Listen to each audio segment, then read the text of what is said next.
आपल्या बाबतीत होणाऱ्या विषमतेचं भान निर्माण करणाऱ्या सर्व महामानवांना माझा अभिवादन. माझ्यापुढे नावापुढे बोलताना हल्ली खूप विशेषणं लावली जातात आणि त्याच्यातलं एक राष्ट्रीय नेता हे असतं. मी राष्ट्रीय नेती वगैरे अजिबात नाहीये, फक्त मी एक आरक्षणवादी कार्यकर्ती आहे आणि म्हणून आज इथे तुमच्याबरोबर उभी आहे. मला असं वाटतं की आपण जेव्हा आरक्षणाच्या मुद्द्यावरती आत्ता थोडेसे संवेदनशील झालो, पहिल्यांदाच जरा थोडेसे जागरूक झालेले मला गेल्या अनेक वर्षांमध्ये दिसतात, त्यावेळेला थोडासा आपल्या आरक्षणाचा इतिहास पण समजून घेतला पाहिजे. घाबरू नका, मी प्राध्यापक असते तरी 45 मिनिटं बोलणार नाही आहे, पण तरी सुद्धा आपल्या वाटचालीचं भान आपण त्याच्यामध्ये ठेवलं पाहिजे. त्याशिवाय आपल्याला आपलं वर्तमान घडवता येणार नाही, हे त्यातलं वास्तव आहे. आरक्षणाच्या संकल्पनेची पहिल्यांदा जी सुरुवात केली ती आरक्षण न वापरता सुद्धा सुरुवात केली ती ज्योतिबा फुलेंनी केली आणि त्यांच्या शेतकऱ्यांच्या आसूडमध्ये त्यांनी खूप ठामपणाने महाराष्ट्रातला किंवा देशातला शेतकरी, देशातला कास्तकार टिकवायचा असेल तर त्याला काहीतरी संरक्षण मिळालं पाहिजे अशा पद्धतीची मांडणी त्याच्यामध्ये केली होती. त्याला असे कर्जबाजारी होण्याचा पण होता, सावकारांच्या पिळवणुकीचा पण होता आणि शेतीमालाला बाजारभाव किंवा शेती सुरक्षित नसल्याचा पण होता. आता आपण ज्या भाषेमध्ये मांडणी करतो त्यावेळेला भाषा मांडणीची भाषा वेगळी होती, पण तुम्ही जर शेतकऱ्यांचे आसूड वाचलं तर तुमच्या लक्षात येईल की आरक्षणाच्या विचाराची बीज पहिल्यांदी ज्योतिबा फुलेंनी याच्यामध्ये पडली, ज्यांचा आदर्श घेऊनच आज इथल्या ओबीसी समाजाला पुढे जाण्याची गरज आहे.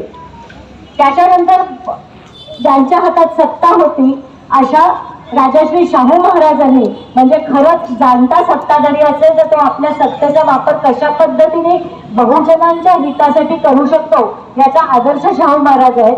त्यांनी पहिल्यांदा आरक्षणाची संकल्पना अंमलात आणली आणि त्याची ओळख करून देताना सुद्धा त्यांनी सशक्त घोडा आणि अशक्त घोडा ही एक मांडणी त्याच्यामध्ये केली होती की जो अशक्त घोडा असेल त्याला वेगळं खाद्य द्यावं लागतं, त्याला सशक्त करावं लागतं आणि सशक्त करण्यासाठी त्याला वेगळ्या प्रकारचं एक सवलती द्याव्या लागतात, वेगळ्या प्रकारची त्याला ताकद द्यावी लागते आणि त्याच्यातनं त्यांनी आरक्षणाच्या मुद्द्याचं समर्थन केलं होतं. शाहू महाराजांच्या बरोबर बोलायचं झालं तर आरक्षणाची संकल्पना जी आली ती सायमन कमिशन मध्ये पण आली. जेव्हा बाबासाहेबांनी सायमन कमिशनला काही समूहांची यादी सादर केली होती, काही समाजांची यादी सादर केली होती आणि त्याच्यामध्ये यांना राज्यामध्ये सहभाग मिळाला पाहिजे, यांना संरक्षण मिळालं पाहिजे आणि यांच्या विकासासाठी स्वतंत्र विकास योजना झाल्या पाहिजे ही मागणी त्यावेळेला त्यांनी मांडली होती. त्याच्यानंतर जातीनिहाय आरक्षण आलं नाही तेव्हा पहिल्यांदा 1935 साली कायदा झाला, भारतीयांनी गव्हर्नन्स मध्ये सामील व्हावा त्याला इंडिया ऍक्ट या नावाने ओळखलं जातं. तुमच्यापैकी जे राज्यशास्त्राचे अध्यापक आहेत त्यांना हा शब्द माहिती आहे. त्याच्यामध्ये पहिल्यांदाच ब्रिटिशांच्या काळामध्ये गव्हर्नन्स मध्ये, प्रशासनामध्ये, सरकार चालवण्यामध्ये स्थानिक भारतीयांचा समावेश असला पाहिजे याच्यासाठी काही जागा त्यांच्यासाठी निश्चित केलेल्या होत्या. आरक्षण जरी शब्द वापरला गेला नसला तरी एखाद्या पार्लमेंटमध्ये, एखाद्या विधानसभेमध्ये, एखाद्या मंडळामध्ये, सरकारमध्ये जेव्हा काही जागा तुम्ही स्थानिक भारतीयांना ठेवल्या पाहिजेत आपण असं म्हणतो तेव्हा तो आरक्षणाचाच मुद्दा तिथे घेतलेला असतो आणि त्याच्यानंतर बाबासाहेबांनी ती मांडणी आणखी दृश्य स्वरूपात मध्ये आणली आणि संविधान एकतर त्या मागणीचा सगळा पाया की जे घटक वंचित आहेत त्या वंचित घटकांना झुकतं माप द्यावं लागेल, त्यांना जास्ती पाठिंबा द्यावा लागेल आणि त्यांना बरोबरीने आणण्यासाठी त्यांच्यासाठी काही वेगळ्या सवलती द्याव्या लागतील ही संकल्पना त्यांनी संविधानामध्ये रुजवली आणि त्याच्याच बरोबर त्यांनी त्याच्यामध्ये याद्या दिल्या. आपल्या सगळ्यांना माहिती आहे शेड्यूल कास्टची एक यादी आहे, शेड्यूल ट्राईब्सची एक यादी आहे आणि त्यांनी एक वेगळी इतर मागासवर्गीय बॅकवर्ड क्लास या नावाने एक यादी दिलेली होती. त्यावेळेला अनेक मुद्द्यांवरती जे ते कायदा मंत्री असताना वादळ झालं त्यातला एक मुद्दा हा आरक्षणाचा सुद्धा होता. आपण बोलत असताना आपण फक्त बाबासाहेबांनी कायदा मंत्री म्हणून हिंदू कोड बिलवरनं राजीनामा दिला एवढीच मागणी करतो, कारण स्त्रियांच्या चळवळीने तो मुद्दा खूप उचलून धरला होता. दुर्दैवाने तो ओबीसी संघटनांनी नाही उचलून धरला, पण आता आपल्याला जर समजा आरक्षण टिकवायचं असेल तर या मुद्द्याकडे परत वळावं लागेल. त्यांनी 3 मुद्द्यांवर राजीनामा दिला होता. त्यातला एक हिंदू कोड बिल लागू करायला असलेला विरोध, दुसरा जो मुद्दा होता तो महत्वाचा मुद्दा त्यातला होता तो बॅकवर्ड क्लासच्या रिझर्वेशनचा होता, आणि तिसरा जो मुद्दा होता तो फॉरेन पॉलिसीचा होता. बाकीचे 2 मुद्दे आपण सोडून देऊ, पण त्यावेळेला बॅकवर्ड क्लासला रिझर्वेशन देण्यावरनं जो गदारोळ झाला तो सुद्धा कायदा मंत्री म्हणून राजीनामा देण्याचा एक महत्वाचा मुद्दा होता. पण 340वा जो घटनेतलं कलम आहे त्याच्यातनं त्यांनी बाबासाहेबांनी एक मेट मारून ठेवली, आणि ती अशी मारून ठेवली की ह्या जी जातींच्या याद्या आहेत, अनुसूचित जाती, अनुसूचित जमाती आणि बॅकवर्ड क्लास, ह्या ज्या याद्या आहेत त्याच्यात सरकारला कमिशन घालून नवीन जातींची भर टाकता येईल, पण ज्या जाती आहेत त्यांना वगळता येणार नाही, ही एक मेट घालून ठेवली आणि आपल्याला कायमस्वरूपी आरक्षणासाठी एक संरक्षण देऊन ठेवलं. हा भाग आपण लक्षात ठेवला पाहिजे, आणि आपल्याला आरक्षण टिकवायचं असेल तर हे मुद्दे वेगवेगळ्या पद्धतीने पोहोचवलं पाहिजे. त्याच्यानंतर सगळ्याच सरकारने त्याच्याकडे खूप दुर्लक्ष करत गेलं. 1990च्या आसपास एक नवीन आंदोलन पुन्हा ओबीसीच्या संदर्भातलं उभं राहिलं, ज्याच्यामध्ये मंडल आयोगाच्या अंमलबजावणीची मुद्दा होता. माझ्या नक्की नावं लक्षात नाही, पण युपी मध्ये नरेंद्र यादव म्हणून एक होते, महाराष्ट्रामध्ये जनार्दन पाटील होते. अशा काहींनी ओबीसी आरक्षणाचा मुद्दा पुन्हा राजकीय पटलावरती, राजकीय ऐरणीवरती आणला होता. त्याच्या आधी जनता सरकार होतं, त्याच्यात मंडल आयोगाची स्थापना झाली. मंडल आयोगाचा सगळा विषय कुठल्याही सरकारने घेतला नाही, पण जेव्हा व्हीपी सिंग सरकारमध्ये आले तेव्हा व्हीपी सिंगांबरोबर सरकारला, व्हीपी सिंगांच्या सरकारला पाठिंबा देताना आणि त्यांच्या पक्षाला निवडणुकीमध्ये पाठिंबा देताना बाळासाहेबांनी 2 अटी ठेवल्या होत्या. त्याच्यातली एक अट होती, नवबौद्धांना आरक्षण मिळालं पाहिजे, तोपर्यंत फक्त तुम्ही हिंदू महार लावत असला तरच आरक्षण होतं, धर्मांतर केलेल्यांना, धर्म स्वीकारलेल्यांना आरक्षण नव्हतं. ती एक अट होती. आणि दुसरी अट होती मंडल आयोग लागू करण्याची, आणि त्या अटीवरती आपण पक्षाला पाठिंबा दिला होता, आणि व्हीपी सिंगांनी स्वतःच्या पंतप्रधानकीची किंमत देऊन मंडल आयोग लागू केला. आज आपण असं बघतोय की मंडल आयोग लागू केला त्यावेळेला मौन पाळणारे नेते अनेक पद्धतीने आक्रमक झालेले आहेत. त्या अनेक सरकार येऊन गेली, पण कोणीच ओबीसीच्या आरक्षणाबद्दल ठाम भूमिका घेतली नाही. आता जेव्हा एक 4-4, 5-5 लाखाचं आंदोलन होत आहेत, मोर्चे निघतात, आणि हे आपण गेले काही वर्ष बघतो की काहीतरी निमित्त काढून मराठा आरक्षणाचा एक मुद्दा उभा केला जातो, एका समाजाविरुद्ध दुसरा समाज उभा केला जातो, आणि ज्या एका गावामध्ये, ज्या एका समाजामध्ये आपण गुन्ह्या गोविंदांनी राहतोय त्याच्यामध्ये प्रचंड तेढ निर्माण करण्याचा प्रयत्न केला जातो. हे आपण लक्षात ठेवलं पाहिजे. म्हणूनच आपण ज्या परिस्थितीत आहोत, आपण ज्या वंचित स्थितीमध्ये आहोत, त्या स्थितीत असताना आपल्याला जर आरक्षणाची गरज वाटत असेल तर, मी हे शब्द खूप जबाबदारीने वापरते, कारण गरज वाटत असेल, पोटतिडीक असेल तरच आपण आपलं आरक्षण वाचवण्याच्या लढ्यामध्ये उतरू, नाहीतर चाललंय ते चालू दे म्हणून आपण गप्प बसू. त्याचा विचार आपण इथे आता करण्याची गरज आहे. आणि म्हणूनच जे समूह आतापर्यंत आरक्षणाच्या बाजूने उभे राहिलेले आहेत त्या समूहांशी आपल्याला जोडून घ्यावं लागेल. बाळासाहेबांनी जरांगे पाटलांना त्यांचं उपोषण सोडण्याची विनंती केली, ती उपोषण सोडण्याची विनंती केली. गरीब मराठ्यांना, ज्याच्या बाबतीत आपण रयत मराठा हा शब्द वापरतो, त्यांना न्याय मिळाला पाहिजे, याला आमचा पाठिंबा आहे.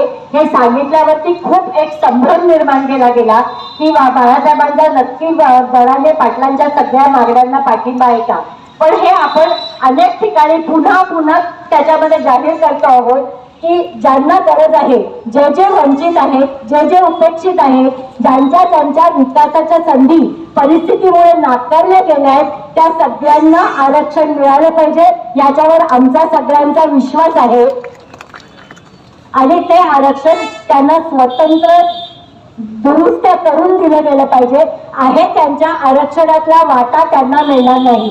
27% मध्ये आपण त्यांना वाटा देणार नाही आहोत, ही भूमिका देऊ नये अशी आपली भूमिका आहे. हे आपण वारंवार त्याच्यामध्ये स्पष्ट केलेलं आहे. काल मी एका कार्यक्रमाला गेले होते, तिथे रोहिणी आयोगाचा विषय निघाला होता. मला आता कोणी सांगितलं तरी सांगितलं की तोही रोहिणी आरक्षणाचाही विषय आजही इथे उपस्थित झालेला आहे. मला असं वाटतं की प्रत्येक आरक्षित समाजामध्ये जे जे अधिक वंचित आहेत त्यांना प्राधान्य देण्याचा, त्यांना न्याय देण्याचा, त्यांना आपल्या बरोबर घेण्याचा ही एक वाट आपल्याला चोखाळावी लागेल. बहुजन हिताय बहुजन सुखाय याच मार्गाने आपल्याला पुढे जावं लागेल. पण जर रोहिणी आयोग लागू करायचा असेल तर त्याच्यासाठी पहिल्यांदा ओबीसीची जनगणना झाली पाहिजे. पण कुठलाही नवीन कायदा करायचा असेल, वर्गीकरण करायचं असेल तर आपल्या हातामध्ये त्याच्यामध्ये निश्चितपणे आकडेवारी लागते आणि ती जोपर्यंत आकडेवारी येत नाही तोपर्यंत पुढच्या मागण्या निश्चित करणं हे खूप कठीण होऊन बसतं. त्यामुळे आपली पहिली मागणी ओबीसीची जनगणना झालीच पाहिजे आणि ती जातनिहाय झाली पाहिजे. हे सगळ्यात महत्वाची मागणी आहे आणि त्याला आज आपण पाठिंबा दिलाच पाहिजे. मला दुसरं तुम्हाला सगळ्यांना एक विनंती करायची आणि हे मी खरं म्हणजे अनेक भाषणात म्हणते की आपण ओबीसी मध्ये किती जाती आहेत? 185 जाती आहेत. 385. आता या 385 जाती जर फक्त स्वतःच्या जातीची ओळख घेऊन उतरल्या, म्हणजे मी माळी आहे, मी माळांचं आंदोलन करणार, मी धोबी आहे, मी धोब्यांचं आंदोलन करणार, मी तेली आहे, तेल्यांचं आंदोलन करणार, आंदोलनाला यश येईल का?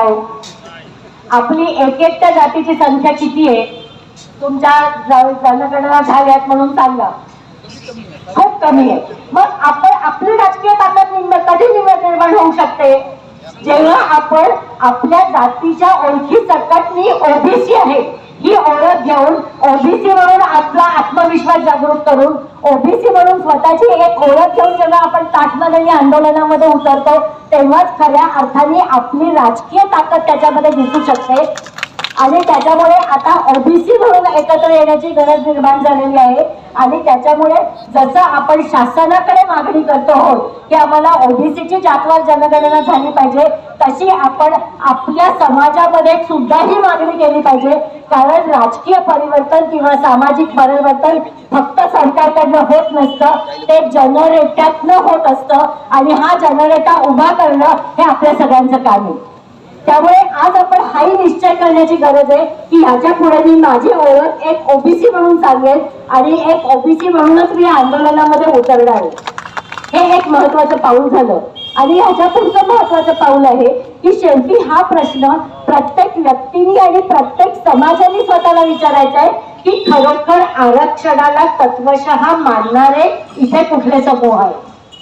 आणि जे समूह आज आरक्षणावरती विश्वास ठेवतात, जे समूह आज म्हणतात की नाही या समाजामध्ये विषमता आहे, या समाजामध्ये जातीची उतरंड आहे, या समाजामध्ये प्रत्येकाला सारखा न्याय आणि प्रत्येक सारखी संधी मिळत नाही, त्यांच्यासाठी आरक्षण गरजेचं आहे आणि ते आरक्षण स्वतःचा हक्क म्हणून मानतात, अशा सगळ्या समूहांना मी आज आरक्षणवादी समूह म्हणते. आणि ह्या समूहाच्या बरोबर आपण राहिलो, त्यांच्याबरोबर आपण स्वतःला जोडून घेतलं तर आपली संघटित रित्या निर्माण होणारी ताकद इथल्या शासनाला आपल्यासाठी हवे ते घटना दुरुस्ती करायला भाग पाडू शकते. हे कृपा करून लक्षात घ्या आणि त्या मार्गाने वाटचाल करावी अशी माझी तुम्हाला सगळ्यांना विनंती आहे. आपल्याला माहिती आहे की जेव्हा आपल्यावरती काही बंधनं येतात आपली संधी हिरावून घेतली जाते. म्हणजे आता जेव्हा मोठ्या प्रमाणावरती मराठा आरक्षणाच्या सभा होत आहेत तेव्हा कुठेतरी ओबीसी समाज हलायला लागलाय. आतापर्यंत मला असं वाटतं की आणि तरीही मी म्हणेन की मराठा आरक्षणाला होणारी गर्दी आणि आता इथे असलेली गर्दी ही जर आपण पाहिली तर मला असं वाटतं की अजून आपलं आरक्षण टिकवण्यासाठी आपल्याला प्रचंड ताकद लागण्याची गरज आहे आणि ती जिद्द आपल्याला येणाऱ्या पुढच्या काही महिन्यांमध्ये घ्यावी लागेल तरच आपण इथे कुठेतरी दखलपात्र होणार. आपण आपल्यावरती अडचणीची वेळ आली की आपण ओबीसी म्हणून आयडेंटिटी घेऊन एकत्र येतो, उभे राहतो, पण त्याच्याच बरोबर कधीतरी धर्माचा सुद्धा एक बाबुलबुवा उभा केला जातो आणि आपल्याला अशी भीती दाखवली जाते अरे हिंदू धर्म खतरे आहे. अरे 85% जनता ज्या देशामध्ये स्वतःची ओळख हिंदू घेऊन उभी आहे ते कसे धोक्यात येऊ शकतात हा प्रश्न जरा स्वतःला विचारा ना. आपण इतके गुन्हे का की इतके सहजपणे त्याच्यामध्ये आपल्याला दुखावले जाईल. तेव्हा या बाबुलबुवाला घाबरू नका. या धर्माच्या अपील खाली तुमच्या स्वतःच्या रोजीरोटीचा प्रश्न, तुमच्या मुलांच्या शिक्षणाचा प्रश्न, तुमचा रोजगाराचा प्रश्न, तुमच्यासाठीचा स्कॉलरशिपचा प्रश्न आणि तुमच्यासाठीच्या निधीचा प्रश्न हा दाबून टाकला जातोय हे लक्षात घ्या. धर्म आपल्या प्रत्येकाच्या आयुष्यामध्ये आवश्यक असतो. या देशातल्या कुठल्याच महामानवाने धर्म नाकारला नाही. पण कधीतरी सगळ्या समाजाने, ओबीसी समाजाने हाही प्रश्न विचारला की ज्योतिबा फुलेंना सत्य धर्माची निर्मिती का करावीशी वाटली, त्यांना नक्की काय खटकलं म्हणून समतेच्या पायावरच्या धर्माची निर्मिती करण्याची त्यांनी भाषा केली. बाबासाहेबांनी धम्म स्वीकारून त्यांचा मार्ग निवडला. त्यामुळे आपण स्वतःच्या व्यक्तिगत आयुष्यात, कुटुंबाच्या आयुष्यामध्ये, समाजात एकत्र येण्यासाठी, सणवार साजरे करण्यासाठी, सांस्कृतिक कार्यक्रमांसाठी कुठेच आपल्या माणसाच्या आयुष्यातलं धर्माचं स्थान नाकारत नाही आहोत. पण ते नाकारत नसताना त्या नावाखाली आपले हक्क जर डावलले जात असतील तर धर्म हा घरामध्ये सणवारांपुरती मर्यादित ठेवावा लागेल आणि राजकीय पातळीवरती आपल्या हक्कांचीच भाषा करावी लागेल. इतकं बोलून मी आपल्याला सांगते. आज या मोर्चाला संबोधित करायला मला आमंत्रण दिलं. याच्याबरोबर मी सकल ओबीसी महासंघाद्वारा आयोजित केलेल्या मोर्चाचे खूप खूप आभार मानते. जय भीम, जय ज्योती आणि पुन्हा एकदा सगळ्या महामानवांना माझा अभिवादन.